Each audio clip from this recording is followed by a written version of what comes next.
অনেক খাটনির পর কিন্তু আমরা শেষমেশ শিবের মাথায় জল ঢালতে পেরেছি। আর এত লোক তোমরা দেখতে পাচ্ছ। তারপরে আমরা রাত্রিবেলা কোথায় থাকলাম না থাকলাম, বাড়ি আসার পথে রাস্তার মধ্যে খবর পেলাম ঠাকুমার প্রচণ্ড অসুস্থ আর কি।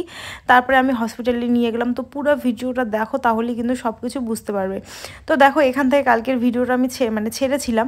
তো এখন কিন্তু বাজে রাত 1টার মতন। আমরা কিন্তু শিবের মাথায় জল ঢালার পরে কিন্তু ড্রেস চেঞ্জ করে নিয়েছি। তোমরা দেখতে পাচ্ছ আমাকে শাড়ি পরা ছিল, আর আমি কিন্তু চুড়িদার নিয়ে গেছি। কারণ কি বলো তো, এখানে ড্রেস চেঞ্জ করার শুধু কাপড় দিয়ে চারপাশে ঘিরে দিয়েছিল, অত ভালো করে না। আর শাড়ি পরতে গেলে অনেকটা টাইম লাগবে বলে আমি কিন্তু ভেবেচিন্তে আর চুড়িদার নিয়ে গেছি। আর মারা তো শাড়ি পরে, তাছাড়া মারা শাড়ি পরে, তো মারা কিন্তু শাড়িই নিয়ে গেছে। তো যাই হোক, এখানে দেখো আমরা কিন্তু এখন ভিতরে অনেক প্রসাদ দিচ্ছিল আমাদের আর কি। পুজো দেওয়ার পর কিন্তু প্রসাদ খেয়ে আবার নিয়েছি কিন্তু বাড়ির জন্য প্রসাদ। তো নিয়ে কিন্তু দেখো আমরা কিন্তু বেরিয়ে পড়লাম এখন। আর এত রাস্তায় ভিড় যে হাঁটা যাচ্ছিল না। দেখো তোমরা, রাত 1টার সময় এত ভিড় বানেশ্বরে। এটা হচ্ছে বানেশ্বর। তো দেখো, তারপরে স্টেশনে আমরা চলে এলাম, বানেশ্বর স্টেশনে। এখানেই হচ্ছে আমরা রাত্রি যাপন করব, কারণ কোথাও জায়গা নেই থাকার মতন। রাত 1টা-2টার পর থেকে যে রাত্রিটা থাকবো, যেহেতু আমাদের ট্রেন আছে 6টা 45-এ। তো থাকবো যে এতক্ষণ যে থাকবো, কিন্তু কোথাও থাকার মতন আমাদের জায়গা নেই। তো তারপরে ভাবলাম চলো, স্টেশনে অনেক পুণ্যার্থী আছে, তো ওখানেই থাকা যাবে রাত্রিটা। তো দেখো, আমি কিন্তু অল্প একটু ঘুমিয়েছি। আর এখন প্রায় 4টে আর কি, ভোর দেখো। আর একটা মাসি মামিরা, তারপরে আমার দেওর সবাই ওখানে ওইটুক জায়গার মধ্যেই সবাই আমরা ঘুমিয়েছিলাম। আর আমার 4টার পর থেকে আর কেউই ধরো সবাই 1 ঘন্টা করে ঘুমিয়েছে আর কি। তো আমার তারপরে 4টার পর থেকে আর ঘুমিয়ে পাচ্ছিল না বলে আমি উঠে গেছি। দেখো সবাই একদম পুরো ঢালার স্টেশনে ঘুমিয়েছে। ফার্স্ট টাইম, সত্যি কথা বলতে ফার্স্ট টাইম আমি এমন করে এবার শিবের মাথায় জল ঢাললাম। তারপরে এভাবে আমি রাত্রি কাটালাম স্টেশনে। সত্যি কথা বলতে অনেকটা পরিশ্রম হয়েছে, অনেকটা খাটনি হয়েছে, কিন্তু যা শান্তি মনের ভিতরে এসেছে, এই শান্তির, সত্যি কথা বলতে আমাদের খাওয়া নেই, দাওয়া নেই, কোথায় থাকার জায়গা নেই, কিন্তু ওই শান্তিটা সত্যি কথা বলতে বাড়িতে থাকলে পাওয়া যেত না, যেটা এখানে আমরা পেয়েছি। তো যাই হোক, তারপরে দেখো ভোর হয়ে গেছে, ভোর বলতে সকাল হয়ে গেছে, আর সবাই উঠেও গেছে। আর এখন কিন্তু ট্রেন আসবে। তো ট্রেন আসবে, তার আগে দেখো আমি এখন সুপারি খাচ্ছিলাম। তখনও সুপারি খেয়েছে, এখনও সুপারি খাচ্ছিলাম। কারণ আমার মারা এত সুপারি খায়, ওদের কৌটোতে সব সময় সুপারি। আর আমারও তো সুপারি দেখলে টুকটাক খেতে মন চায়।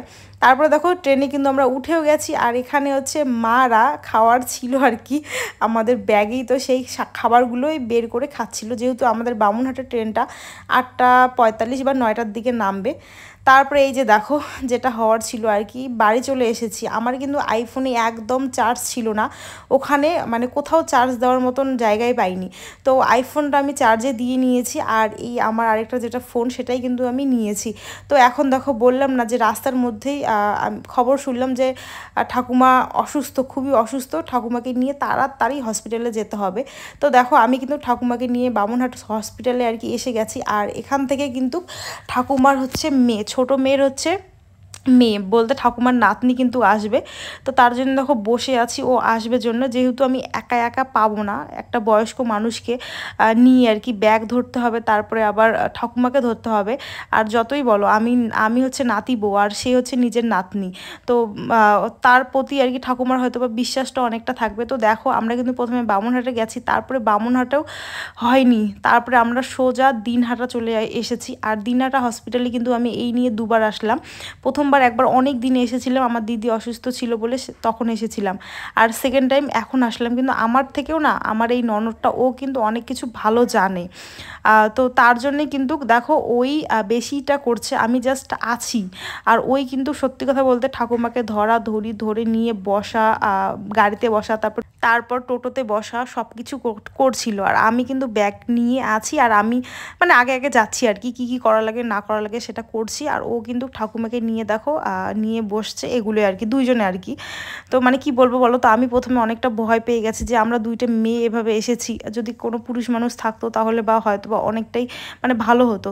তারপর সত্যি কথা বলতে দুজনে কিন্তু আমরা কাজটা করতে পেরেছি। আর ও দেখো, ও কিন্তু এখনও মানে ড্রেস ট্রেস চেঞ্জ করেনি, যেহেতু হসপিটাল থেকে এসেছে। আমি কিন্তু একদম স্নান টান করে নিয়েছি, আর ও বাড়ি যাবে। তো ওর মামিকে বললো যে আমাকে একটু খেতে দাও, খাওয়া দাওয়া করে আমি বাড়িতে গিয়ে একবারে ফ্রেশ হবো। এখন তোমাদের মনে কৌতূহল ঠাকুমার কি হয়েছে না হয়েছে, তো আমি পরে মানে ভিডিওর শেষে কিন্তু আমি বলে দিয়েছি, যখন আমার আইফোনটা চার্জ হয়েছে সেখানে কিন্তু সব বৃত্তান্ত আমি বলে দিয়েছি। সত্যি কথা বলতে তোমরা বিশ্বাস করতে পারবে না, আগের দিন তো পুরো দিন ঘুম নেই, খাওয়া দাওয়া নেই। পরে আজকের দিনটা এখন প্রায় 2টার মতন বাজে, মানে জল পর্যন্ত খাওয়ার অবস্থায় নেই, আরও খাওয়া তো দূরের কথা। প্রচণ্ড শরীর আমার একদম ক্লান্ত হয়ে গেছে। কিন্তু কি বলতো, যতই হোক ক্লান্ত থেকে না বাড়িতে এসে যদি শোনা যায় যে একজন খুবই অসুস্থ, মানে তাকে নিয়ে হসপিটালে যেতেই হবে যেতেই হবে, তো তখন আর না মানে মনে হয় না খাওয়া বা কোথায় থাকে, জল খাওয়া বা কোথায় থাকে, মানে কোনো হুঁশই আমার ছিল না এতক্ষণ অবধি। তো মা কিন্তু বাড়িতে ছিল, মা যায়নি, মা কিন্তু রান্না বান্না সব কিছু করে দিয়েছে। তো চলো এখন শুনে নাও কি হয়েছে। সো বন্ধুরা, এখন বাজে হচ্ছে প্রায় 7টার মতন, আর আমি কিছুক্ষণ আগে ঘুম থেকে উঠলাম, তোমরা দেখতেই পাচ্ছ। কথা ছিল যে ওখান থেকে যেহেতু আমরা সকালে ট্রেনে বামুনহাটে এসেছি, যেটা তোমার আলিপুর থেকে, আলিপুর জংশন থেকে যেটা ট্রেন আসে আমাদের বামুনহাটে আসে হচ্ছে 8:45 মনে হয়, তো সেই ট্রেনটাতে এসেছি। এসে আমাদের কথা ছিল এসে মা করবে, মা হয় পুজো নালে ভাত, আমি না হয় পুজো নালে ভাত, মানে একটা একটা করবো আর কি। তো করার পরে তাড়াহুড়ো করে করে খাওয়া দাওয়া করে মা আমি দুজনেই ঘুমাবো, কারণ কালকে সারা রাত আমরা স্টেশনে কাটিয়েছি, ঘুম তো হয়নি, মশা আর এত লোকের ভিড়ে ঘুম কীভাবে হয় বলো। তো যাই হোক, তারপরে তো এসেই আমরা রাস্তার মধ্যেই মানে রাস্তাতে থাকাকালীন খবর পেলাম যে ঠাকুমাকে কুকুর কামড়াইছে। তারপরে বাড়ি আসলাম, আসার পরে তো বাবার যেহেতু বাবার শ্বশুরমশাইয়ের শরীরটা কিন্তু একদমই ভালো না। আর না কি বলতো, বাবা মা অত না ডাক্তার অত কিছু বোঝে না, মানে অত তো ওরা যায়নি না, তো ওরকম ওভাবে পায় না আর কি ডাক্তারের কাছে যাওয়া বা কিছু। মানে কি বলতো, আমারও যদি বড়সড় কিছু হয় মানে খুবই প্রবলেম হবে, কারণ বাবা মা এদের অত বড় বড় অসুখও হয়নি কোনোদিনও, তা আর জানেও না।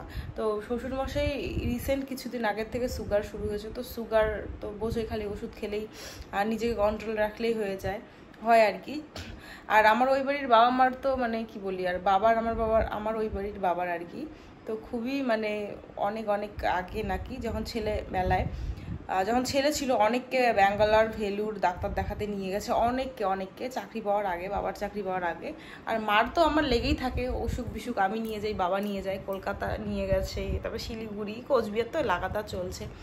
তো তার জন্যে বললো বাবা যে তুমি নিয়ে যাও বামনহাট, আমাদের যেহেতু হসপিটাল আছে সেখানে নিয়ে যাও। আর কুকুর কামড়ায় তো তাহলে সুই তো অবশ্যই সুই দিতে হবে, টেট ব্যাগ দিতে হবে, সেটাই আর কি আসল ওষুধ সুই, মানে কুকুর কামড়ার। তো ওখানে আবার আমার মানে শাশুড়ি মার মানে তোমাদের দাদা ভাইয়ের ছোটো পিসির বাড়ি বামনহাটে, তো ওই ননদ আছে একটা। তো তারপরে ও এলো, ওর যেহেতু বামনহাটেই বাড়ি, আর আমি কোনোদিনও যাইনি বামনহাট হসপিটাল, কোনোদিনও যাইনি, আজকে আমি ফার্স্ট টাইম গেলাম। আর দিনাটা তো গেছে অনেক কবারই, তো ও তারপরে এলো, তারপরে ওই নিয়ে গেল ঠাকুমাকে। আর কি বলো তো, যতই বলো নাতনি আর নাতি বউয়ের মধ্যে কিন্তু অনেক তফাৎ, তোমরা কিন্তু এটা বোঝো, সবাই বুঝবে।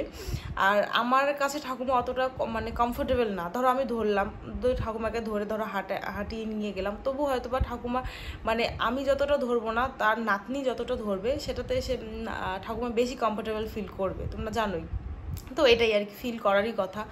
তো আমি পিছনে ছিলাম ব্যাগ নিয়ে, ওষুধপত্রের ব্যাগ ট্যাগ নিয়ে, তারপরে হচ্ছে ওই ওই পাতা নাম আর কি ওর, তো ওই নিয়ে গেল, প্রথমে বামনহাটে নিয়ে গেলাম, তো ওখানে তো সুই নেই নাকি, হলো না, তারপরে ওখানে ওষুধ দিল আর লিখে দিল চিরকুট, তোমার দিনহাটায় নিয়ে গেলাম হসপিটালে।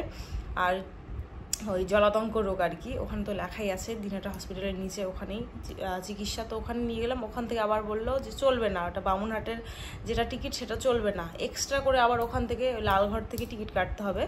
তারপরে আমি ঠাকুমাকে নিয়ে বসেছিলাম, যেহেতু আমি বেশি একটা লালঘরে যাইনি ডাক্তার দেখাতে, অনেক দিন আগে গেছিলাম এক টাইম, আর পাতারা ও নাকি যাওয়া আছে ওর।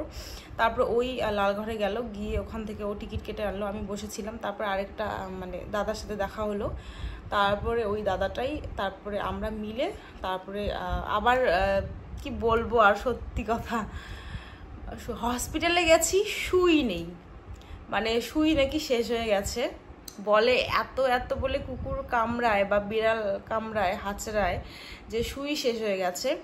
তারপরে 5 জন মেকআপ করা হলো, 80 টাকা করে একজনের করে। তারপরে সুই আনা হলো। তারপরে যে 5 জন মিলে যে সুইটা এনেছে সেই 5 জন মিলে সেই সুইটা দিল। তারপরে আবার ডেট দিয়েছে, 4-5টা হয়তো ডেটে সুই পড়বে। এই হচ্ছে ব্যাপার, মানে কি বলবো। আর হসপিটালে গেলেও মানে আর ওখানে গিয়ে জানো তোমরা মানে কি বলবো। আর আমরা ওখানে গেছি, একটা মেয়ের রাত্রি 12টার সময় পোকা কামড়াইছে, সে এসেছে দিন 12টার সময় হসপিটালে। সবাই তো শুনে হাসি, তো সবাই বলছে যে যদি সেরকম আর কি পোকা করতো তাহলে কতক্ষণে আসতো হসপিটালে। তো সেটা নিয়ে আর কি একটু সবাই হাসাহাসি করলো। আমিও মানে শুনে অবাক, যখন মেয়ে একটা বাচ্চা মেয়ে 5-6-এ হয়তো পড়ে, মাটা নিয়ে এসেছে, তো মানে পোকা কামড়েছে সেই রাত্রিবেলা, নিয়ে আসছে দিনের বেলা, তাও আবার 12টার দিকে। তো এই হচ্ছে কাহিনী। রাত্রি ঘুম হয়নি, খাওয়া দাওয়া হয়নি। আমি বাড়িতে এসেই আইফোনটা নিয়ে যাইনি, একদমই চার্জ ছিল না, বাড়িতে চার্জ দিয়ে রেখে গেছিলাম।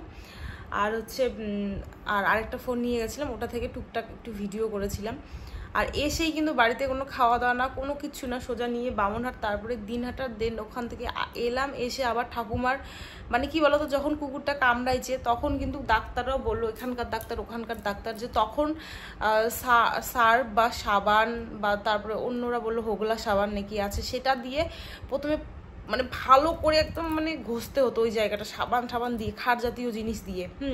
তো এখানে বাবা ছিল একাই, আর কে ছিল জানি না, তো সেরকমটা করেনি, বেঁধে দিয়েছে। তারপরে ওই বামনহাটে নিয়ে গেছে ডাক্তার, তো মানে খুলেই দিয়েছে যে মানে কুকুর কামড়াইছে, বাঁধা যাবে না, মানে যে আমরা বেঁধে রেখেছিল, অনেক রক্ত বেরিয়েছে, তো বেঁধে রেখেছিল, বাঁধা যাবে না। তারপরে বাড়িতে এলাম, সব তো ঠাকুমার কাপড় ঠাপড়ে ওই রক্ত ভরেছে। তারপরে আমি মানে আমার ননদ আমি মিলে সব কিছু ঠাকুমাকে পরিষ্কার টরিষ্কার করে দিলাম। তারপরে আমিও পরিষ্কার হলাম, ভাত টাত খালাম, মানে খালাম বলে কি যে কইতেছি আমি ভগবানই জানে। ভাত খাওয়া দাওয়ার পরে ভাত টাত খেলে বাড়ি চলে গেল। তারপরে আমি ঘুমিয়েছি, যাই হোক একটু ঘুম হলো আর কি। তো এই হচ্ছে আজকের ব্যাপার স্যাপার। দিনটা খুবই ব্যস্ততার মধ্যে কাটলো। আর চলো আজকের মতন ভিডিওটা এই পর্যন্ত রাখলাম। কেমন হয়েছে ভিডিওটা অবশ্যই কমেন্ট করে জানাবে। আর এই যে আমরা যে তীর্থতে গেছি সেটাও জানাবে যে তোমরা কেমন মজা করলে। আমরা অনেকটাই মজা করেছি, অনেক ভালো লেগেছে, কষ্ট অনেক হয়েছে, কিন্তু সত্যি কথা এই কষ্টের মধ্যে যে মানে আনন্দটা না সবাই মিলে আর ওখানে গিয়ে মানে এটা অন্যরকম। এটা টাকা দিয়েও এই আনন্দ বা এই একটা মনের খুশি এটা কোনোদিনও কেনা যায় না। তো চলো আজকের মতন টাটা, আবার তোমাদের সঙ্গে নেক্সট ভিডিওতে দেখা হচ্ছে।